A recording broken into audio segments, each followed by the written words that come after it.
మంగళగిరిలో 5 కేజీల బంగారం చోరీ కేసును పోలీసులు ఛేదించారు. బంగారు నగలు తీసుకెళ్తున్న వ్యక్తే అసలు సూత్రధారిగా పోలీసులు గుర్తించారు. బంగారం షాపు మేనేజర్ నాగరాజుతో పాటు అతని నలుగురు స్నేహితులు సాయి భరత్, లోకేష్, నవీన్లను అదుపులోకి తీసుకున్నారు పోలీసులు.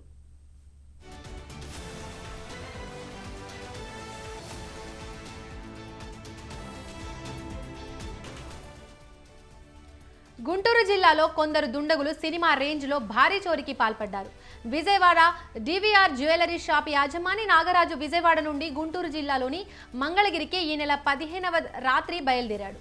భారీగా బంగారు నగలతో కూడిన బ్యాగుతో వెళ్తున్న నాగరాజును అడ్డగించి అతడి వద్ద ఉన్న బ్యాగుతో పరారయ్యారు దుండగులు. తనపై అనుమానం రాకుండా నాగరాజే వెళ్లి మంగళగిరి పోలీసులకు ఫిర్యాదు చేశాడు. నలుగురు వ్యక్తులు ముసుగు వేసుకొని వచ్చి తనపై దాడి చేసి బంగారం తీసుకెళ్లారని ఫిర్యాదులో పేర్కొన్నాడు. నాగరాజుపై అనుమానం రావడంతో తమదైన శైలిలో పోలీసులు విచారణ చేపట్టగా అసలు విషయం అంగీకరించాడు. దీంతో నాగరాజుకు సహకరించిన నలుగురిని సైతం అరెస్ట్ చేశారు పోలీసులు.